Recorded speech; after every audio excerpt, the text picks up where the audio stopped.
Olá, tudo bem? Vamos falar de sonhos? Você tem sonhos? Já realizou seus sonhos? Se não, o que é que falta para você realizar seus sonhos? Você já pensou sobre isso? Vamos, ao longo dessa aula, tentar achar algumas respostas. A primeira coisa que a gente precisa definir muito claramente é o que é um sonho. Muita gente diz que tem sonhos. Muita gente projeta seus sonhos. Mas são sonhos verdadeiros? Quando a gente fala de alguém sonhador, às vezes parece que a gente está falando de alguém fantasioso, alguém que vive com a cabeça nas nuvens, que nunca está olhando para a realidade. Será que um sonho realmente é isso? Olhar para uma fantasia? Muitas vezes nós confundimos sonhos com fantasias. Um sonho não é uma fantasia. É a primeira coisa que a gente tem que deixar bem claro. Por quê? Uma fantasia é algo que nos dá um prazer, nos dá um nível de satisfação durante um determinado tempo, mas que é muito fugaz e que se realiza em si próprio. Esse prazer, essa satisfação, ela não constrói nada. Fica só no plano das ideias, fica só no plano da fantasia. Por exemplo, uma pessoa diz que sonha em abrir uma empresa, só que ela não faz nada de concreto para abrir essa empresa. Ela vai simplesmente pensar na empresa, ela deita, ela imagina, talvez ela até imagine assim, ganhar na loteria e abrir uma empresa. Mas de prático ela não está fazendo nada. Ela não está fazendo uma economia para isso. Ela consegue visualizar os funcionários, ela numa cadeira de chefe, mandando em todo mundo, mas ela não consegue agir de acordo com esse sonho. E ela se realiza nessa fantasia. Ela está feliz em imaginar que um dia vai ser um chefe, um dia vai ser dono de uma empresa, que um dia ela vai mandar em pessoas. Ou a pessoa imagina que quer ser um músico, ela pensa que tem talento para música, ela já se vê no palco, ela já se vê fazendo apresentações, centenas de pessoas aplaudindo o trabalho dela, mas de prático ela não fez nada para isso. Ela não está trabalhando para esse projeto, ela não está estudando, ela não fez um curso de música ou de instrumento, ela não está praticando aquilo, ela está simplesmente sonhando. Perceba que a fantasia é diferente da imaginação, porque a imaginação é algo que a gente visualiza mentalmente, mas começa a traçar metas para atingir. A fantasia, ela se perde na própria fantasia. E aí na fantasia a gente se imagina casando com uma pessoa maravilhosa, um artista, por exemplo, vivendo uma vida de sonhos, fazendo coisas que a gente não costuma fazer, vivendo uma vida que não é a nossa e não está trabalhando para isso, para isso se tornar realidade. Essa é a diferença de um sonho para uma fantasia. Então, um sonho não é uma fantasia. A nossa sociedade, ela costuma trabalhar muito com a dispersão. A gente é como se ela estivesse tentando sempre nos distrair com as coisas. E a gente acaba não vivendo a nossa vida com tanta distração. São filmes, entretenimento, internet, redes sociais. As redes sociais parece que são o paraíso na Terra, porque tudo é lindo numa rede social. Tudo é bonito, as pessoas colocam suas melhores fotos, seus melhores momentos, e a gente olha para aquilo e fica pensando assim, é essa vida que eu quero ter.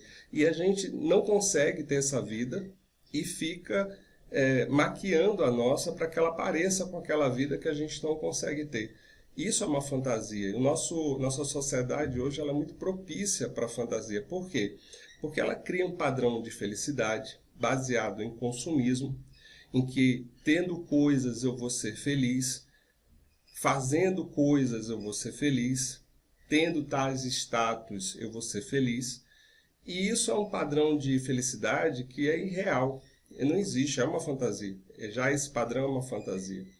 Eu gosto de lembrar de dois exemplos de dois caras que eu admirava muito como artistas, que eu era muito fã, inclusive, do trabalho deles, que é o Chester Bennett do Linkin Park, e o Chris Cornell, do Audioslave. Dois caras ricos, famosos, com muito sucesso, bonitos, que tinham um talento, tinham uma família, tinham esposas, filhos, tudo que uma sociedade diz que tenha essas coisas e seja feliz, eles tinham tudo isso. E os dois se mataram. O que é que faltou? Parece que faltou alguma coisa aí. Porque se eles tinham tudo que uma sociedade diz, que tenha isso e seja feliz, e eles não eram felizes porque eles se mataram, alguma coisa estava faltando. Faltava talvez realizar sonhos. Então, nós vivemos esse mundo, essa vida de fantasia, não vai realizar seus sonhos. Não vai fazer você ser quem você deveria ser. Não vai te dar plenitude. E nós temos, então, que ter cuidado com essas fugas. A gente tem muitas fugas, porque como a gente não consegue atingir esse padrão de sucesso, de felicidade, que é estabelecido pela mídia, pelo consumismo, pelos nossos amigos, pela sociedade que a gente vive, então nós acabamos tentando fugir disso. A gente foge através de novelas, de filmes, a gente se imagina o artista, o ator que estava vivendo, o personagem que estava vivendo aquela novela, aquele filme. A gente foge através de programas como Big Brother, por exemplo, porque você tem gente que assiste o Big Brother e que monta uma festa em casa para participar da festa do Big Brother. Olha só, ou seja, a pessoa nem sequer está fazendo uma festa de fato, de verdade na sua casa. Está fazendo uma festa achando que está participando da festa com aquelas pessoas da televisão. É muita fantasia. Então, isso não é um sonho. Isso é fantasia. E fantasia não leva a uma felicidade duradoura. O sonho pode levar a uma felicidade duradoura. Primeira coisa, então, sonho e fantasia são coisas diferentes. Às vezes a gente acha que o sonho é um projeto. Será que é um projeto? Quando a gente faz aquelas nossas listas de fim de ano, né? O que é que eu quero fazer no ano que vem? Quais são os meus sonhos para o próximo ano? Aí a gente vai colocar lá, ir para a Europa, comprar um carro, trocar de casa, me formar, fazer um curso de inglês, casar. Então a gente coloca essas coisas como sendo os nossos sonhos. Mas percebe que tem algo que também está faltando aí quando eu falo de sonhos como sendo projetos, eu confundo essas duas coisas, porque um sonho, ele tem que ser algo que justifique toda a minha vida.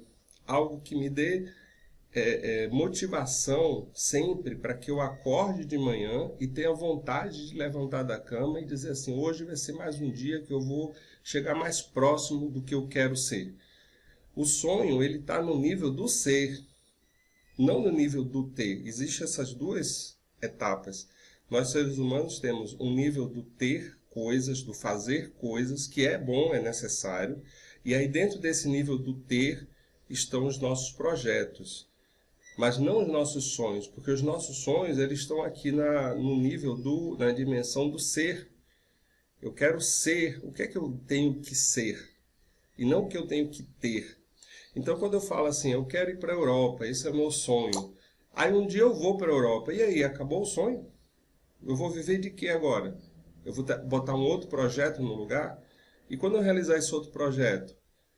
E o outro? Aí meu sonho é casar, aí eu caso. Aí daqui a pouco meu sonho é ter filhos, aí eu tenho. Daqui a pouco meu sonho é me separar, aí eu me separo.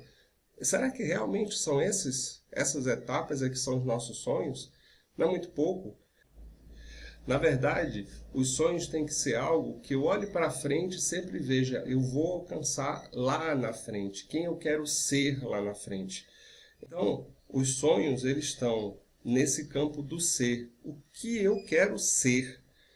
Eu sou o produto final da minha vida. Lá no final da minha vida, eu devo ser algo e não ter coisas. Quem trabalha com pessoas que ou teve a oportunidade de conviver com pessoas que estavam no final da vida, você não vai ver ninguém ao final da vida dizendo: doutor, por favor, me dê mais um tempinho para que eu possa, me dê mais uns dias de vida, para que eu possa trocar meu carro, para que eu possa fazer um investimento na Suíça.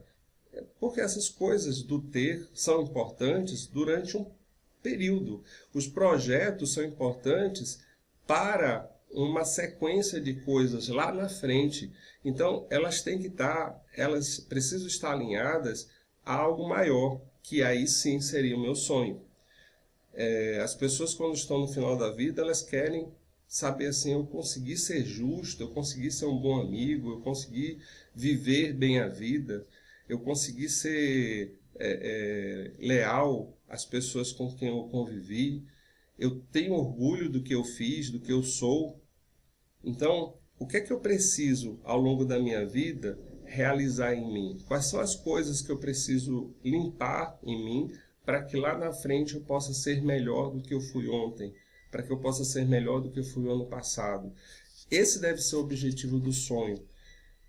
Quando a gente fala dessas metas de fim de ano, dessas que a gente faz a listinha lá, ir para a Europa, trocar de carro, conseguir uma promoção, você vai perceber que muitas vezes o que falta para eu realizar, porque também a gente chega no final do ano e quando vai ver a lista lá, a gente poucas coisas talvez tenha feito. E o que faltou quando a gente não consegue realizar meus projetos é exatamente no campo do ser e não no campo do ter. Então, eu não consegui aquela promoção porque de repente faltou eu ser mais disciplinado, faltou eu ser mais organizado para poder ter aquela promoção. E porque eu não era disciplinado, eu não era organizado, eu não consegui a promoção. Não consegui trocar meu carro porque de repente faltou eu ser mais, dominar mais a mim mesmo e saber abrir mão de algumas coisas para poder guardar dinheiro para a próxima etapa, porque eu queria fazer. Então os projetos, eles não são ruins, eles são partes do sonho. Eles existem para que eu possa realizar um sonho, mas eles são projetos. E por que eu não realizo meus sonhos? Porque eu não tenho sonhos, eu tenho projetos. E por que eu não realizo meus projetos? Porque eu não tenho sonhos. Eu poderia dizer isso. Então, por falta de sonhos, de me tornar melhor do que eu sou, eu não consigo realizar os projetos que eu tenho. Então, para que eu possa ter uma vida com mais sentido, mais significado, eu preciso que meus projetos estejam alinhados com meus sonhos. Eu olho lá para frente. Imagina, por exemplo, que você está querendo sair da sua cidade para ir para uma outra cidade, sei lá, Brasília.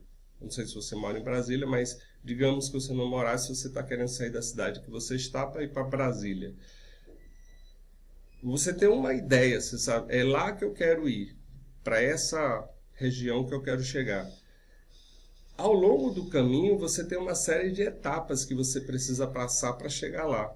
Agora, se ao longo desse caminho, do ponto A para o ponto B, você começa a desviar: não, agora eu venho para cá, eu agora vou para cá, eu agora vou para lá, eu agora volto aqui, deixa eu dar ré, você não vai chegar. Essas etapas são os projetos. Se eu tenho um destino fixo na mente, eu vou alinhar os meus projetos, as etapas da minha viagem, para que elas paulatinamente me levem até onde eu quero chegar. Se eu não faço isso, eu fico dando voltas na vida. Aí a vida fica dando volta, e eu não sei, uma hora eu me sinto perdido, eu me sinto vazio, porque eu vou e volto e estou no mesmo lugar. Por quê? Porque eu não decidi aonde eu queria ir e fiquei mudando de um projeto para cá, outro projeto para lá, para cá, para lá, sem sentido. Olha só, quando eu falo em sentido, às vezes a gente diz assim: não, como é que eu tenho sentido de vida? O sentido é uma direção, de um ponto A para o ponto B. Então eu tenho um sentido, é daqui para cá que eu quero ir.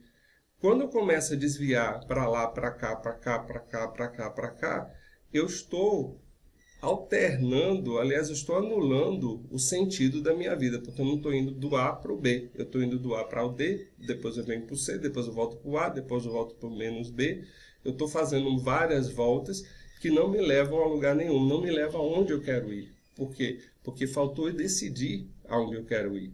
E faltou ter determinação para que eu mantivesse o meu destino para ali, para onde eu quero ir. Então, o sentido do sonho é da dimensão do ser humano. Eu sou do tamanho dos meus sonhos. Eu sou o quanto eu consigo realizar em mim mesmo, nos meus sonhos, o que eu quero ser. E os projetos, eles são consequências desse sonho. Eles são resultados programados deste sonho. É como diz a tradição bíblica, buscai ao espiritual, buscai a Deus acima de todas as coisas e o resto lhe será dado por acréscimo. O resto são os projetos, que quando eu tenho um destino para onde eu quero ir, os projetos vão estar alinhados e automaticamente eu vou realizando esses projetos com o objetivo de chegar ao meu destino final.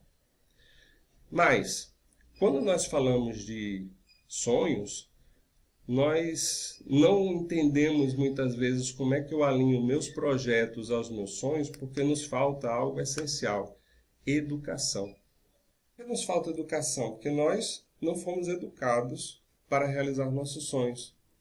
Não houve um incentivo para que você desenvolvesse essa capacidade de realizar seus sonhos. Esse sonho de ser melhor, esse sonho de se tornar alguém melhor.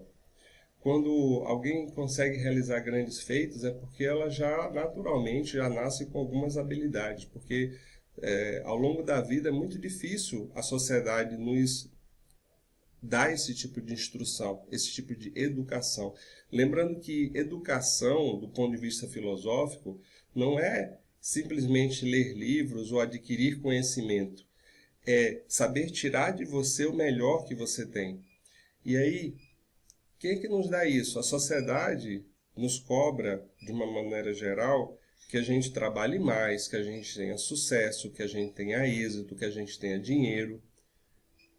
Mas não cobra muito claramente que nós sejamos mais justos, que sejamos mais equilibrados, que sejamos mais sóbrios, que sejamos mais bondosos, que sejamos mais generosos. Não há uma cobrança nesse sentido, porque não há um incentivo para esse tipo de ação, se ele não parte de você.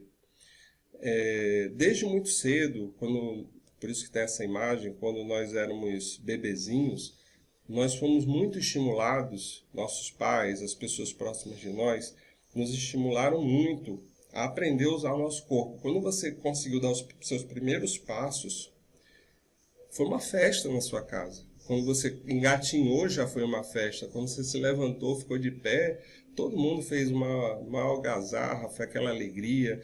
Aí ficava aquele tio, aquele pai: vem, meu filho, vem cá, dá passo, dá uma andadazinha aqui. E aí você dava um passo, dois, era uma alegria, era um incentivo para que você usasse o seu corpo. Aí você vai desenvolvendo, vai crescendo, vai ganhando habilidade motora, e a gente é estimulado a desenvolver essa habilidade motora. Isso tudo é muito bom. Mas quando foi que te ensinaram a controlar, do mesmo jeito que você controla as suas mãos, seus pés, o seu corpo, quando é que te ensinaram a controlar as suas emoções? A você saber ter quando tivesse um momento de raiva, você saber se conter e não explodir, saber controlar a sua felicidade, saber controlar a sua tristeza. Quando foi que te ensinaram a controlar os teus pensamentos, a focar seus pensamentos, a ter mais concentração? Então, desde cedo a gente aprende a ser mais coordenado fisicamente, mas parece que as emoções e os pensamentos, eles são coisas incontroláveis. Às vezes até alguém vai dizer assim, não, sabe como é que é, né? As emoções não dá para controlar, aquela hora da raiva não dá para controlar. Não dá para controlar porque você não foi treinado, porque você não se treinou, não estimulou isso, é que nem um músculo. Se eu não consigo exercitar um músculo, na hora que eu preciso dele, ele não vai funcionar, porque ele não está exercitado. Eu quero correr uma maratona, mas eu nunca andei nem 100 metros. Se eu não começar a treinar, eu nunca vou correr uma maratona. Quem corre uma maratona é porque já passou anos e anos da vida treinando e começou andando 100 metros, correndo 1 quilômetro, para depois um dia chegar a correr 42 quilômetros. Então, e do mesmo jeito que eu preciso exercitar meu corpo físico para fazer um grande exercício, eu preciso exercitar meu corpo emocional e minha mente para que ela também possa me dar respostas. E eu só vou conseguir essas respostas com essa educação. Quais são os principais problemas, então, que a gente tem com relação a realizar nossos sonhos, onde nos falta exatamente essa educação? Nós temos que são as coisas que nos impedem de realizar nossos sonhos. São basicamente 4, a gente pode citar 4. Nossa relação com o tempo, a nossa relação com o espaço, a nossa relação com as outras pessoas e a nossa relação conosco mesmo. Vamos ver direitinho cada um desses 4 pontos para que a gente possa entender um pouco mais como melhorar essa nossa educação em relação a esses 4 aspectos para a gente poder realizar melhor os nossos sonhos. Nossa relação com o tempo. Vamos ver primeiro isso. Quando a gente vai ver nossos planejamentos, os nossos projetos, muitas vezes a gente só tem eles a curto prazo. A gente sabe que vai fazer hoje, essa semana, esse mês, no máximo esse ano.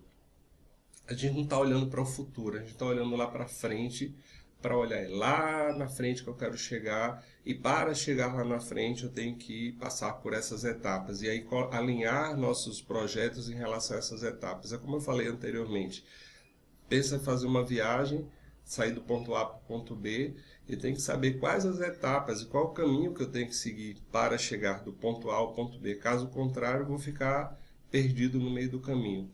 Quando a gente fala, por exemplo, em fazer uma viagem, a gente automaticamente começa a fazer uma certa relação de coisas. Assim, olha, para onde é que a gente vai? Que coisas que eu tenho que levar na minha bagagem? Qual é o melhor caminho para eu chegar até lá, onde a gente está indo?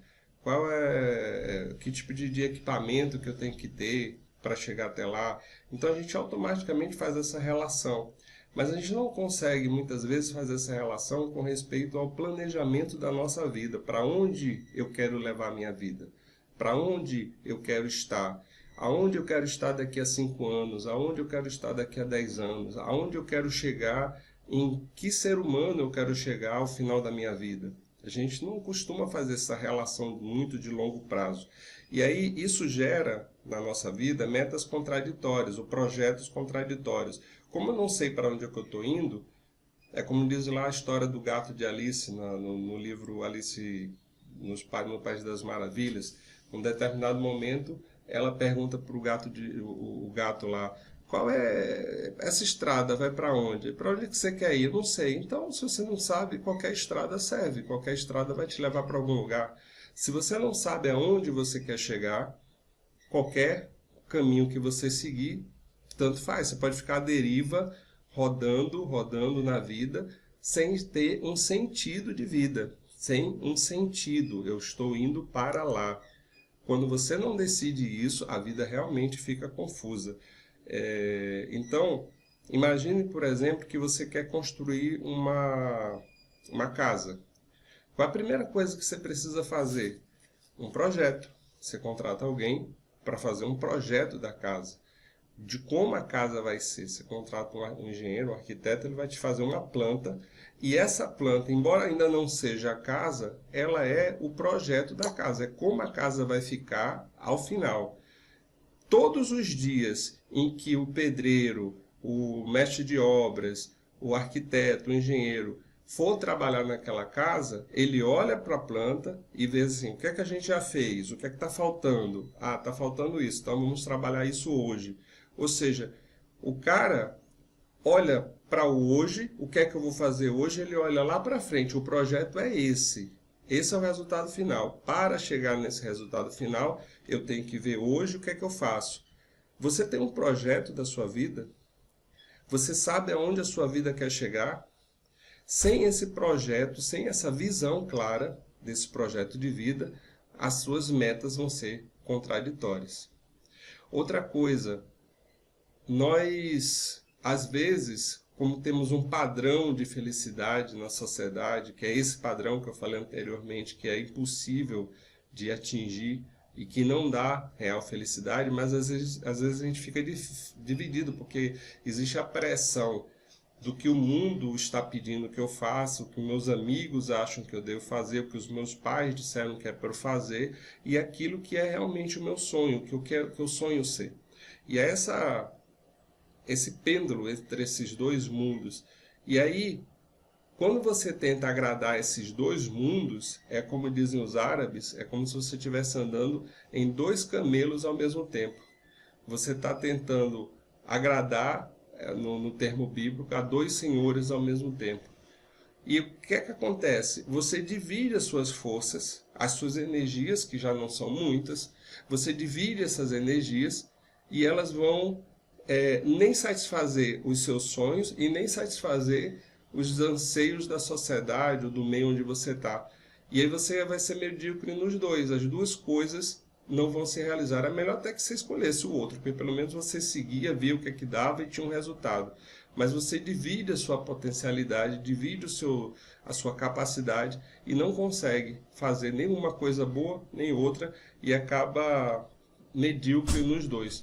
Um filósofo grego muito profundo, que é Epíteto, uma vez ele disse: as sementes de grandeza do ser humano necessitam de uma imagem para germinar e florescer. Há em você a semente de um ser humano completo, de um ser humano grandioso. Mas esse ser humano completo e grandioso, ele necessita, para que você possa germinar ele e crescer, nascer esse ser humano, ele precisa de uma visão. Tendo uma visão clara do que você quer ser, de quem você quer ser, você vai ter na sua frente os seus projetos, você vai saber alinhar esses projetos, estabelecer metas e administrar todos os dias essas metas, para que elas possam te levar para onde você deve chegar. Mas aí você precisa saber, é para lá que eu quero. E todos os dias eu vou fazer isso, depois isso, para que um dia eu chegue onde eu quero chegar. Eu tenho que saber para onde e como, para onde eu vou e como eu vou. Esse projeto é o seu verdadeiro sonho. Esse projeto do que você quer ser ao final da sua vida, daqui a 5 anos, 10 anos, 20 anos, 30 anos, 50 anos, é isso que é o seu sonho, porque quando você realiza aquilo que você deve ser, todas as outras coisas vêm em conjunto. Todas as outras coisas são dadas em acréscimo. Esse seu sonho é a sua verdadeira identidade, é quem você é. Muitas vezes nos falta identidade, nos falta entender quem nós somos. E o sonho nos dá a capacidade de encontrar essa resposta. Qual é a minha identidade? Os egípcios antigos, eles tinham uma imagem que eu acho muito bonita, porque eles diziam assim, olha, lá no final do horizonte, lá no horizonte, está você. O você completo, perfeito, o você que você nasceu para ser, está lá no final do horizonte. Todos os dias eu deveria dar um passo em direção a esse ser que eu deveria ser, a essa perfeição que eu deveria ser. Todos os dias, um passo, uma caminhada.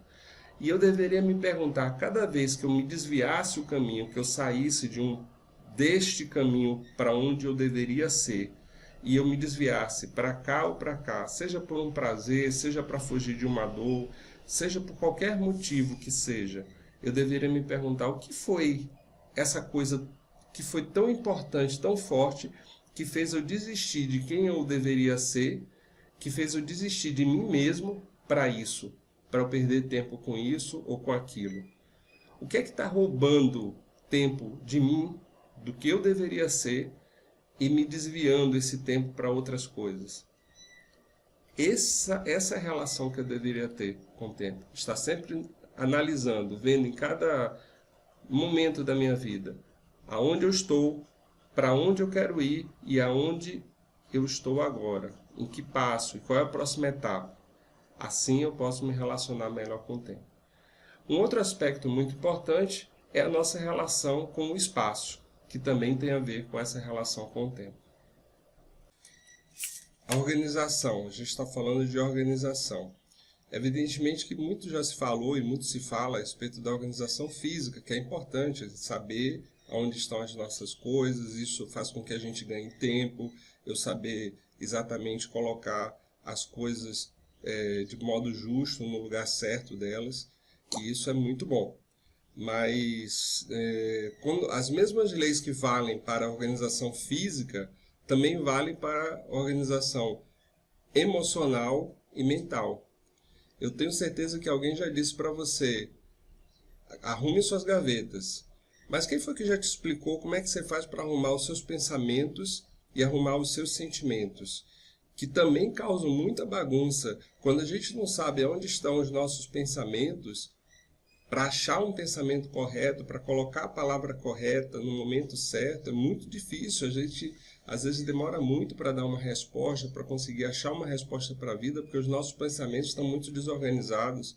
As nossas emoções, elas muitas vezes nos atrapalham muito, causam muita confusão, porque por falta de controle, falta de ordem nessas emoções, tem hora que eu acho que eu estou gosto de uma coisa, daqui a pouco eu não gosto, daqui a pouco eu acho que gosto de novo, eu não sei muito bem. E tudo isso faz com que você perca energia, faz com que você perca espaço. As nossas emoções, por exemplo, elas ficam variando numa euforia e numa depressão. Então, uma hora eu me acho a pessoa mais bacana do mundo, que eu vou conseguir vencer tudo, que eu vou conseguir resolver tudo, eu me acho o máximo. No momento seguinte, eu me acho um Zé Ninguém, alguém que está assim, que não tem capacidade de fazer as coisas, que não vale a pena, que não é bom o suficiente. E nenhuma dessas coisas, esses extremos, é real. Eu preciso saber equilibrar isso e saber ter uma posição clara, assim, quem eu sou, como é que eu sou, para que eu possa não me deixar levar por nenhum desses extremos dessa gangorra e ficar preso a isso. Da mesma forma, os meus pensamentos muitas vezes criam ideias circulares que ficam indo e voltando para o mesmo ponto, ideias que não me dão respostas verdadeiras e que me afastam de quem eu deveria ser. Então, eu preciso ter um certo controle disso. Quando eu não tenho esse controle, quando eu não tenho essa organização, quando eu não sei onde colocar as minhas emoções, os meus sentimentos, os meus pensamentos, eu fico muito à mercê deles. E às vezes eles me atacam de uma forma até traiçoeira.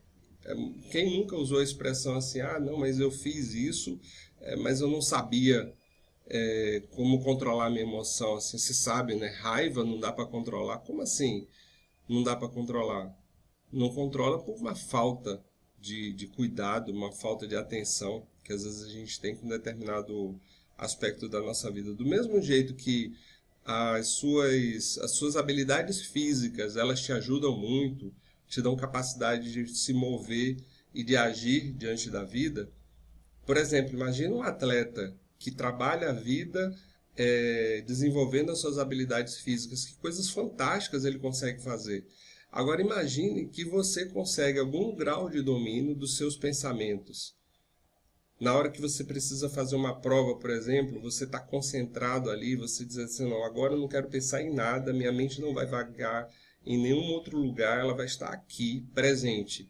Na hora que você está conversando, uma conversa importante com alguém, você está completamente focado, presente. Olha essa capacidade, que força isso te daria, que potencial isso te daria.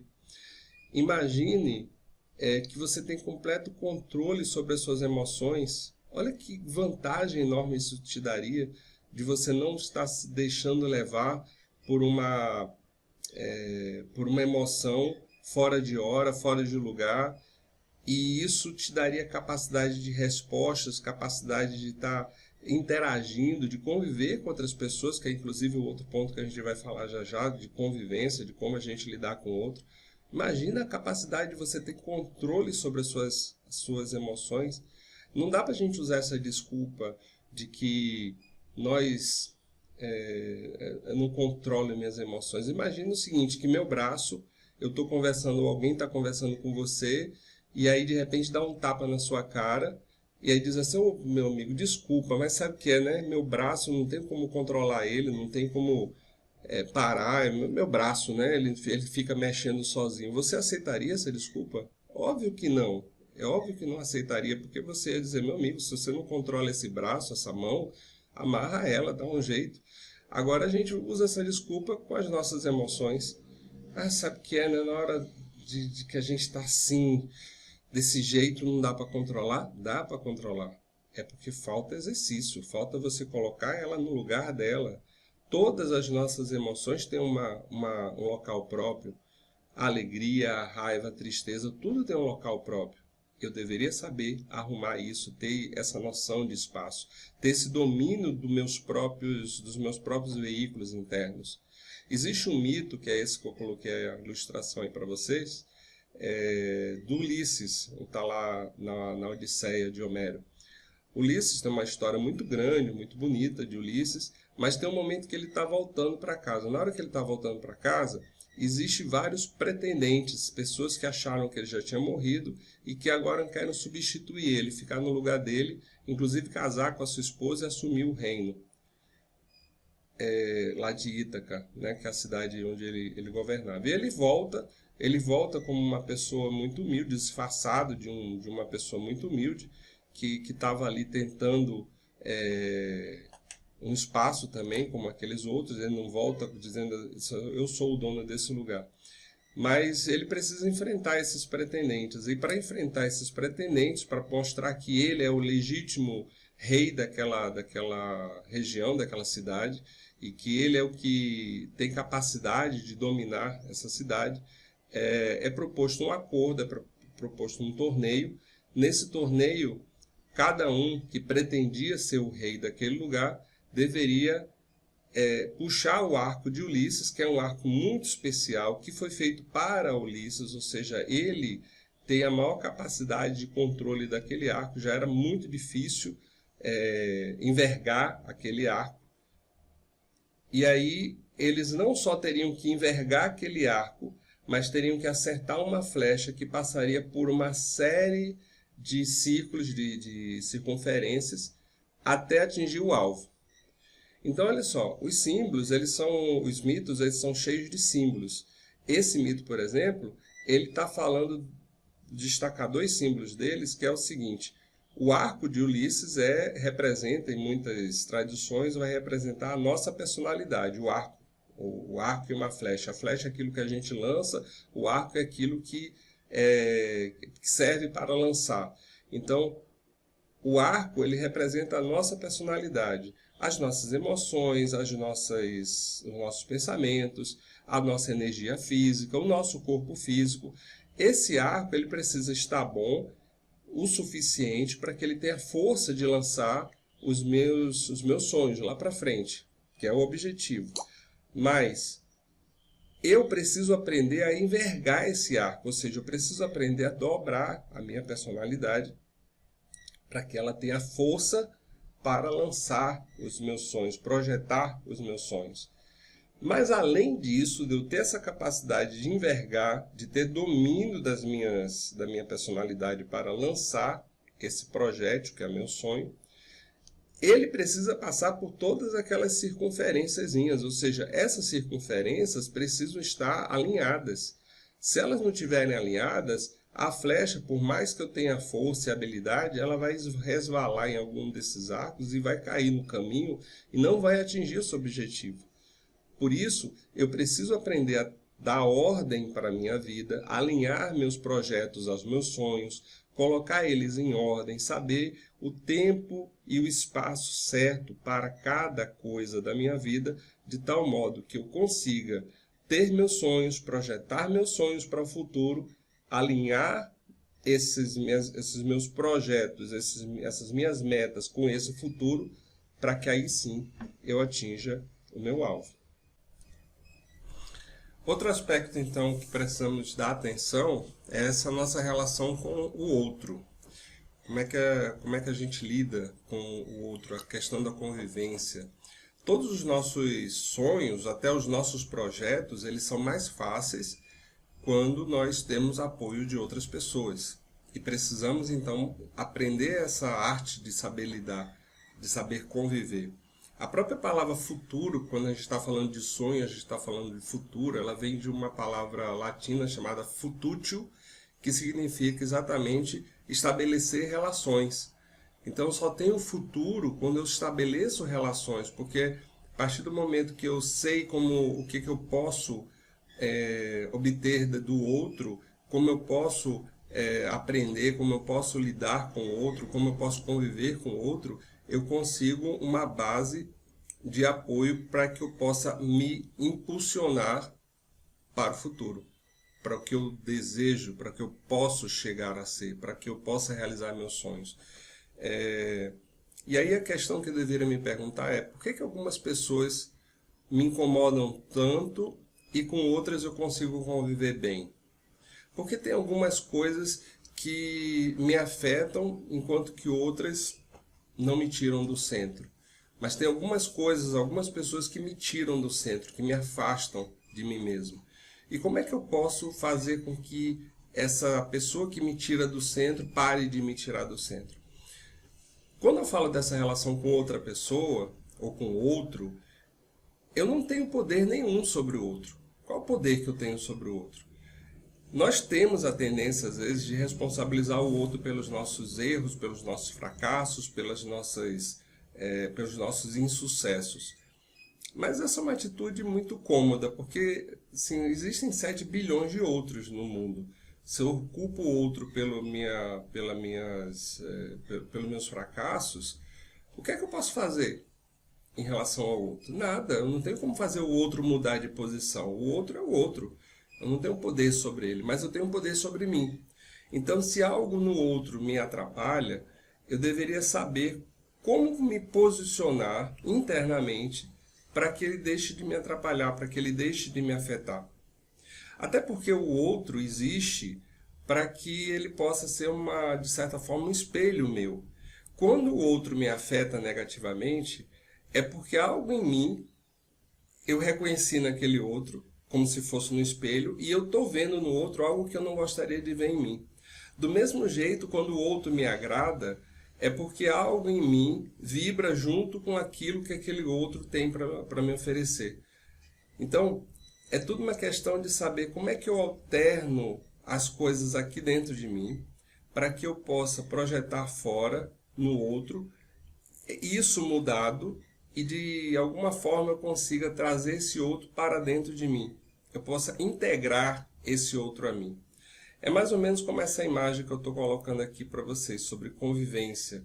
Imagina que você é esse centro, esse ponto aí no meio. E esse ponto aí no meio, ele tem uma circunferência onde algumas coisas convivem dentro dessa circunferência. Esse é o seu raio de ação. É onde você consegue se expressar, viver bem. Então, tudo que está dentro dessa sua circunferência, desse seu raio de ação, até onde você atinge, você convive bem. Se alguém se enquadra dentro dessa configuração que você já tem, você encaixa essa pessoa perfeitamente, essa situação perfeitamente. Tudo isso funciona muito bem porque você já sabe como conviver. Você já tem um estado vibracional que bate com essas pessoas, com essas coisas, e de tal forma que não é difícil para você conviver com essas pessoas. Mas aí surge alguém que está fora disso. Alguém que não se encaixa dentro dessa configuração que você já tem, dentro desse escopo de vida que você já tem, dentro dessa sua circunferência. E essa pessoa que está fora, ela começa a te incomodar, exatamente porque você não integrou ela não está dentro de você.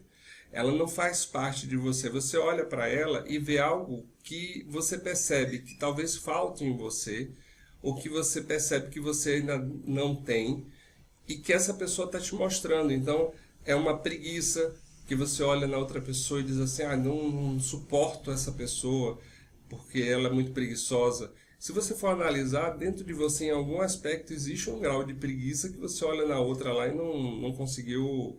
e ela está te mostrando isso. Talvez não uma preguiça física, porque às vezes você não tem mais essa preguiça física, mas tem uma preguiça mental, uma preguiça emocional, e ao ver isso expresso na outra pessoa, isso te incomoda. Talvez uma. Aí você vai ver que a pessoa é vaidosa, e aí quando você vai procurar, você vai ver que em algum grau você também tem um grau de vaidade que está batendo de frente com essa pessoa, porque você olha e vê que ela está te mostrando que você de alguma forma é vaidosa, ou crítica, ou qualquer outra coisa que seja.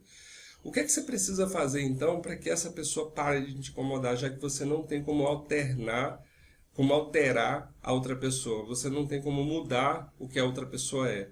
A única coisa que você pode fazer, crescer.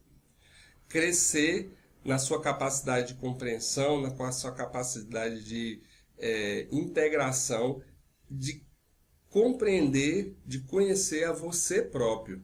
Entender em que aspecto que essa vaidade, essa preguiça ou qualquer outro fator que esteja te incomodando na outra pessoa, como é que você pode mudar isso dentro de você para que você integre essa pessoa.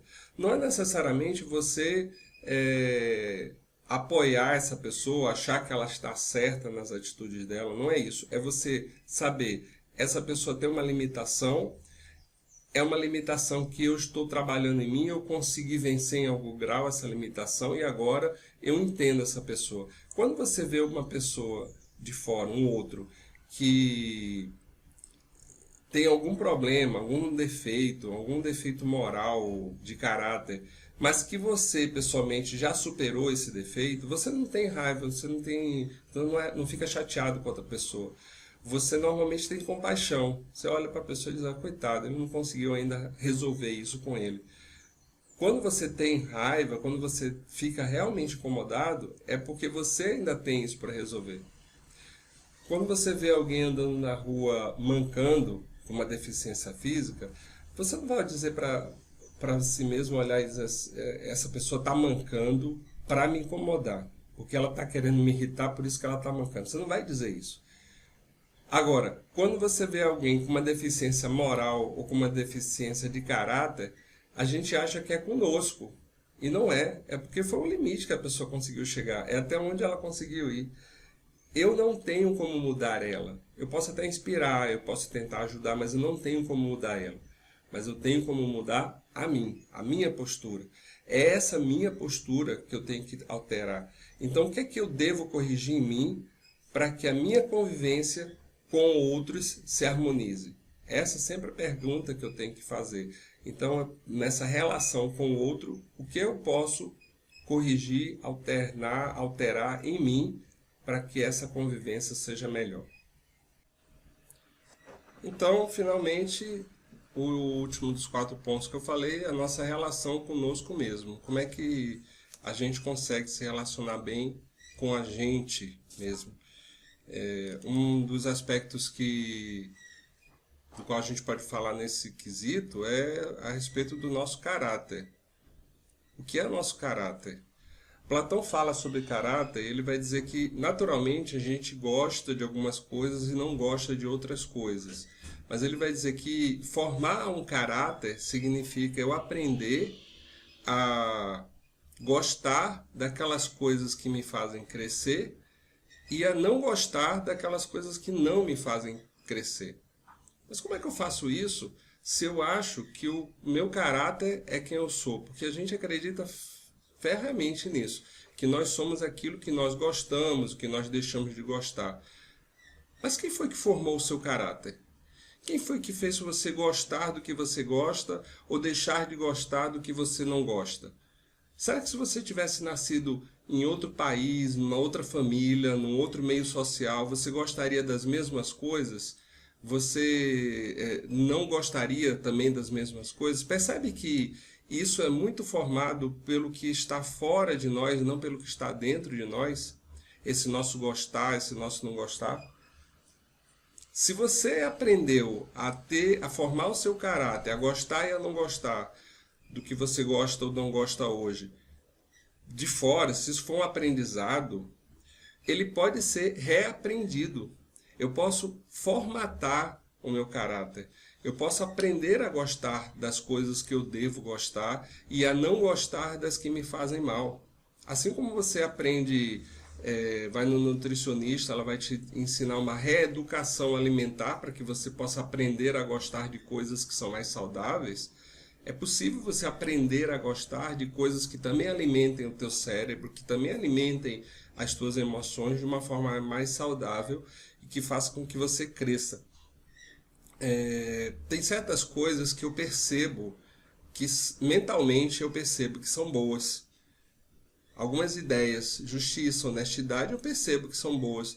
Mas ao mesmo tempo, às vezes eu sei mentalmente, intelectualmente eu sei que é bom, mas eu não consigo fazer, ou pelo menos não consigo fazer de forma plena, porque às vezes eu não gosto.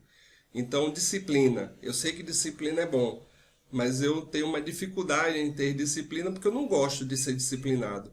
Então você percebe que há um choque aí entre o que eu gosto de fazer e entre o que eu acho que é bom fazer. Eu sei que é bom ter disciplina, mas eu não gosto. Eu sei que é bom ser pontual, mas eu não gosto de ser pontual porque eu não gosto de ter compromisso. Eu sei que é bom ter compromisso, ser compromissado com as coisas, mas eu não gosto de ter compromisso.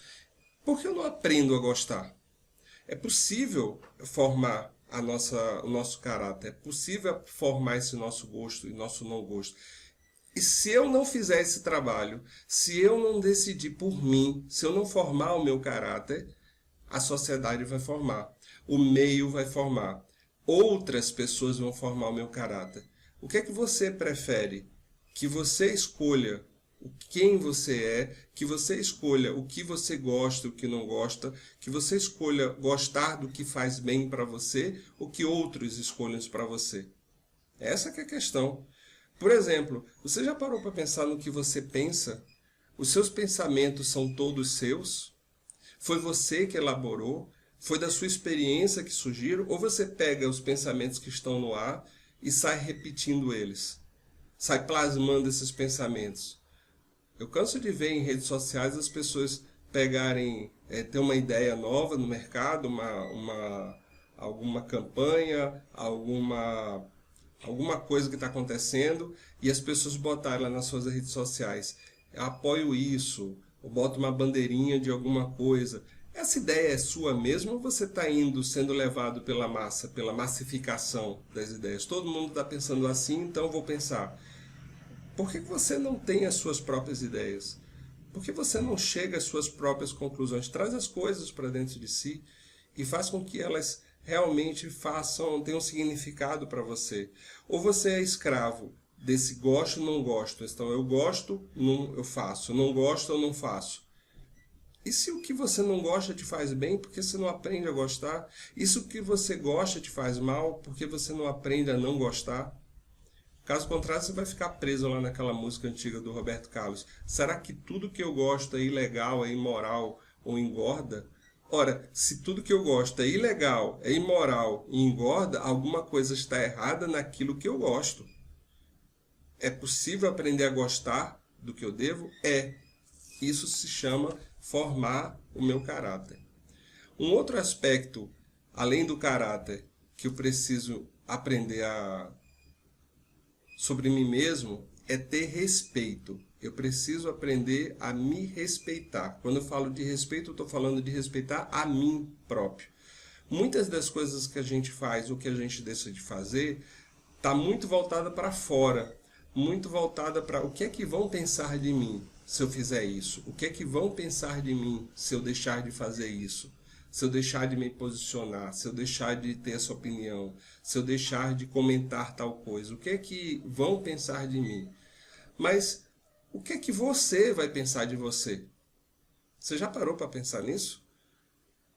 Quem você é de fato? Você é o que apresenta para as outras pessoas ou você é o que é sempre, independente se tem alguém vendo, se tem alguém fiscalizando? Quem você é de fato? Você respeita esse que você é de fato? Existe uma história antiga que o Platão conta pra gente, que ele fala de um pastor chamado Giges, que vivia numa comunidade, era um cara muito respeitado, uma pessoa certinha, um cidadão do bem, que fazia tudo direitinho, não perturbava ninguém, cumpria todos os seus deveres. Em uma certa ocasião, esse Giges acha um anel Aliás, essa história você já deve ter visto em algum filme por aí, e ela não é novidade, nada se cria, tudo se copia, como já dizia o velho Chacrinha. Ele acha um anel que ele percebe que quando ele coloca esse anel, ele fica invisível, as pessoas não veem mais. E isso ele entende como um grande poder que agora ele tem de poder fazer as coisas sem ser julgado, poder fazer as coisas sem que as pessoas saibam que foi ele que fez. E ele que foi sempre muito certinho, sempre muito correto, todo mundo respeitava. Quando ele colocava esse anel e sentia-se imune ao julgamento dos outros, ele se tornava outra pessoa. Ele era uma pessoa que criava problemas, ele invadia a casa das pessoas, ele ia ver a esposa dos outros se vestindo, ele fez todas as atrocidades que ele pensou em fazer, mas que ele não fazia porque ele era contido não por uma força externa, por uma força externa, que era a sua relação com a sociedade. Ele achava que as pessoas iam julgar ele se ele fizesse aquilo que ele queria fazer, mas no momento em que ele achou que ninguém estava ali fiscalizando, ele pensou, agora eu posso fazer essas coisas. Platão vai dizer, esse era o Giges de verdade. Esse que fazia o que queria quando ninguém estava vendo. O que é que você é quando ninguém te vê? O que é que você é quando ninguém mais está te olhando para saber o que é que você está fazendo? Você continua sendo a mesma pessoa, você continua tendo e defendendo os mesmos valores, independente se alguém está ali vendo ou não. Você se respeita.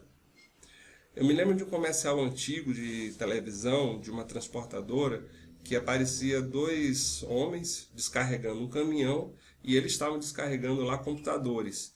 E nessa hora que ele estava descarregando, conferindo a nota fiscal, um deles olha e diz assim, eita, olha só, vieram 2 computadores a mais, que a nota não está dizendo. Vieram sobrando, né, esses 2 computadores, porque a nota só diz que tem X e tem X mais 2.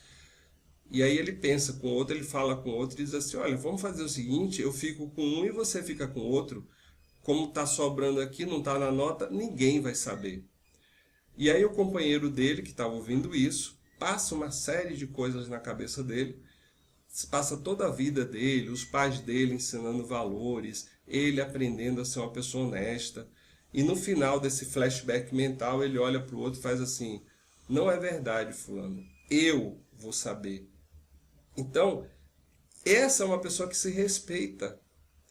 Você tem respeito por você, você se respeita, independente de onde que você está.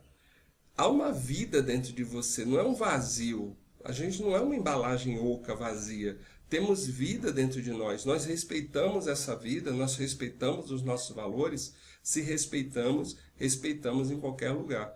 Então a nossa relação conosco mesmo, ela tem que se basear nessa nossa formação de caráter, saber gostar do que me faz bem e não gostar do que não me faz bem, e nesse respeito a mim mesmo, para que eu defenda os meus valores e eu seja digno. Platão também diz que um homem sem um braço continua sendo um homem, um ser humano. Um ser humano sem uma perna continua sendo um ser humano. Mas um ser humano sem dignidade não é nada. E você? O que é? Além dessa aprender essa relação com o tempo, essa relação com o espaço, essa relação com o outro, essa relação conosco mesmo, há um outro aspecto que precisamos considerar quando a gente fala de sonhos. Os seus sonhos estão alinhados com os sonhos da natureza? Como assim, Robson?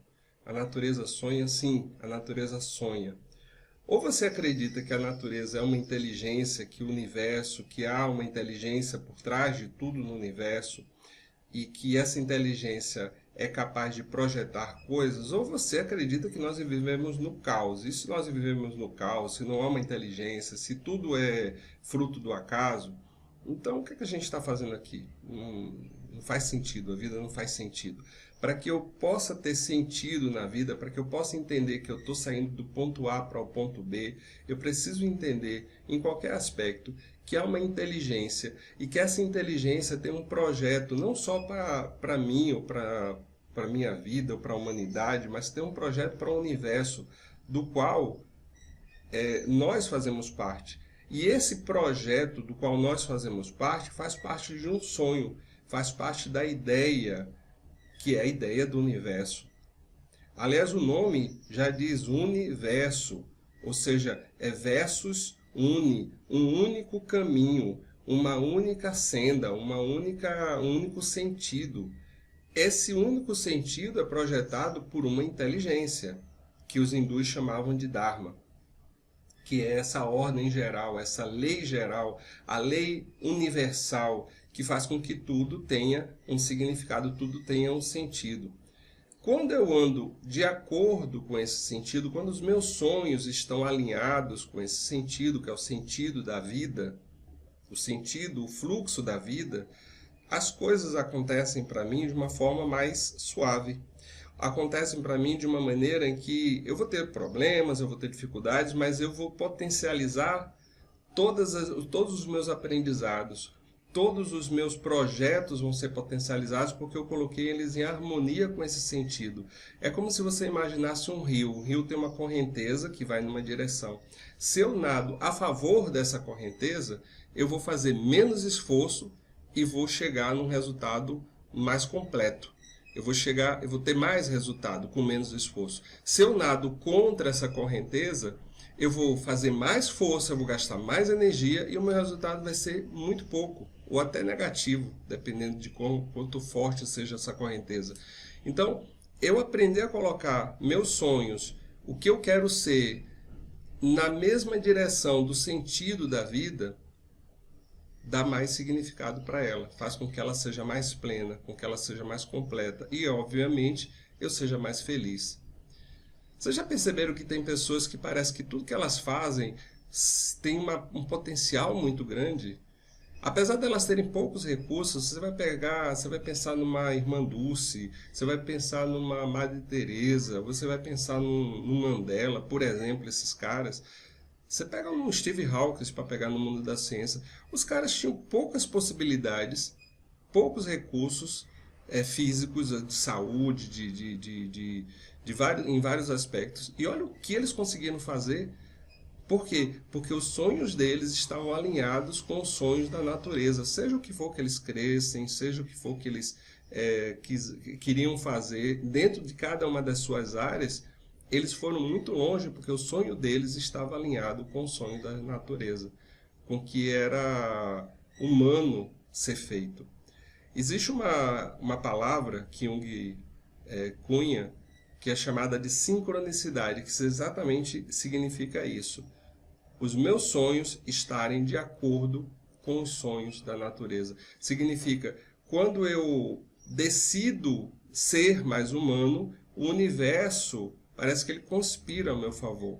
Isso antes de Jung já era representado em muitos mitos e em contos, esses contos de fada, que na verdade são reduções de mitos, que falam disso. Você vai ver lá no conto de fada que o camarada, o príncipe, chega na cidade e o rei, olha, precisa salvar a minha princesa, a minha filha. E o cara vai, o cara não sabe como é a cara da princesa, não sabe se ela é bonita, se ela é feia, não sabe o que vai ganhar com isso, mas ele diz, eu estou aqui pronto, eu vou, a vida está me chamando e eu vou. E ele decide ir e vai sem nada, ele está às vezes com uma espadazinha, michuruca, para enfrentar um dragão. Só que a partir do momento em que ele decide, na jornada, na caminhada, começam a surgir figuras que vão munindo ele de sabedoria, de uma arma mágica, de alguma coisa, de elementos que vão fazer com que ao final da jornada ele chegue para enfrentar esse dragão com plena capacidade. Isso é que Jung chama de sincronicidade.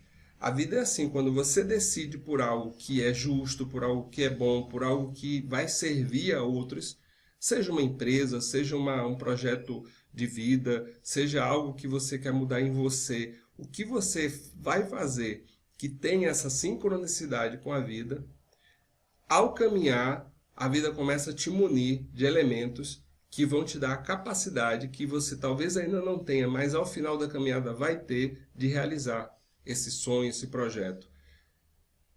Como é que eu faço então para saber se o meu sonho ele tem esse alinhamento com a vida? Um filósofo alemão chamado Kant, ele dá o segredo. Se todas as pessoas tivessem sonhos iguais ao meu, o mundo seria um lugar melhor? Ele faz essa pergunta. Então se pergunte, o que eu estou sonhando agora? Se o meu sonho, todas as pessoas tivessem um sonho igual, o mundo seria mais justo, seria mais belo, seria mais honesto, seria mais generoso?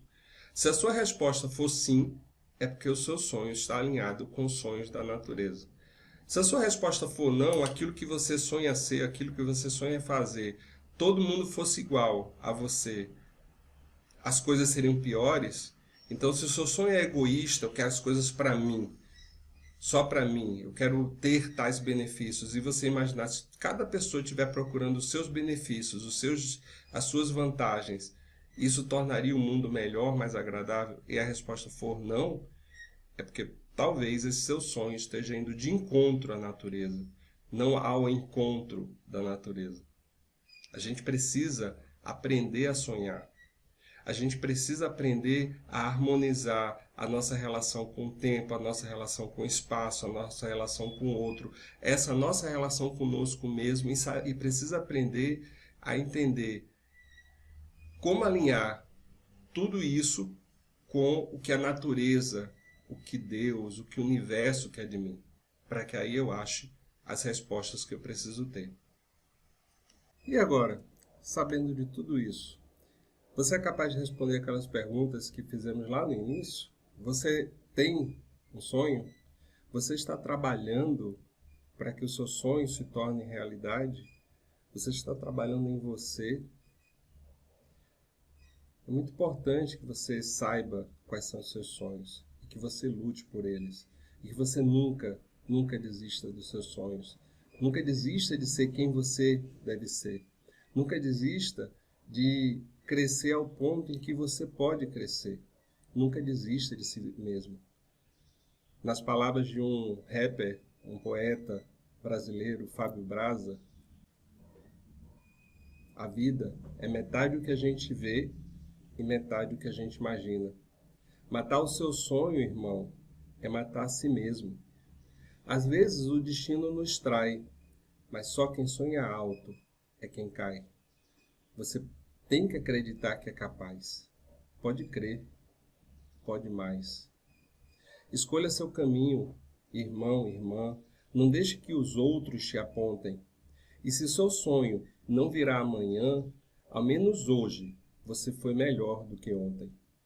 Viver dos seus sonhos não é flutuar a cabeça nas nuvens, mas fincar os pés no chão e se sujar de suor e cimento todos os dias. Sonhos são arados e colhidos na terra, não se encontram em árvores. Olheiras delatam sonhadores. Viva como se não houvesse amanhã, mas sonhe como se fosse viver para sempre. Ou nas palavras de um outro grande poeta brasileiro, um outro grande escritor, compositor, Gonzaguinha, nunca pare de sonhar. Renasça sempre, a cada manhã. Deixe a luz do sol brilhar no céu do seu olhar. Nós podemos muito, nós podemos mais.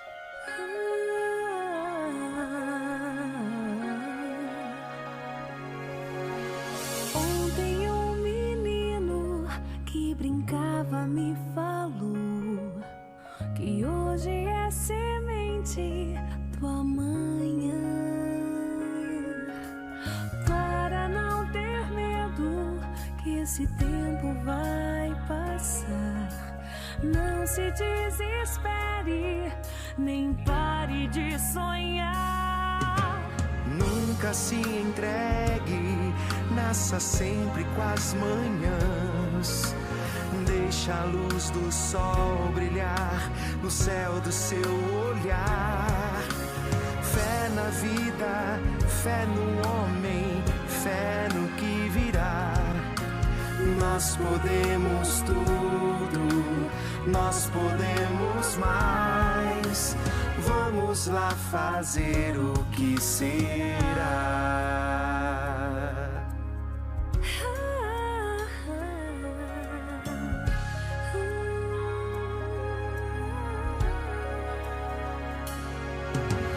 Ontem um menino que brincava me falou que hoje é semente do amanhã. Para não ter medo que este tempo vai passar, não se desespere, nem pare de sonhar. Nunca se entregue, nasça sempre com as manhãs. Deixa a luz do sol brilhar no céu do seu olhar. Fé na vida, fé no homem, fé no que virá. Nós podemos tudo, nós podemos mais. Vamos lá fazer o que será.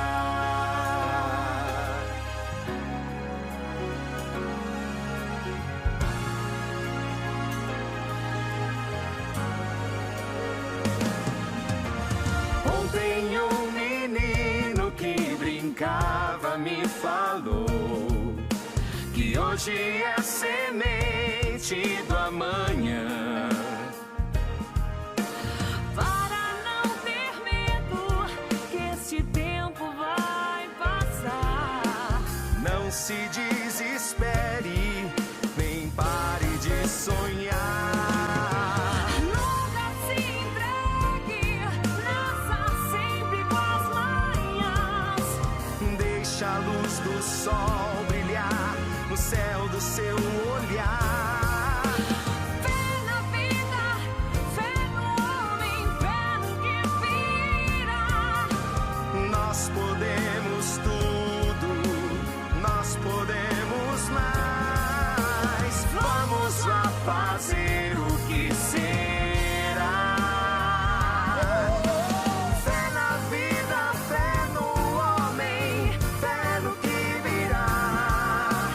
Nós podemos tudo, nós podemos mais.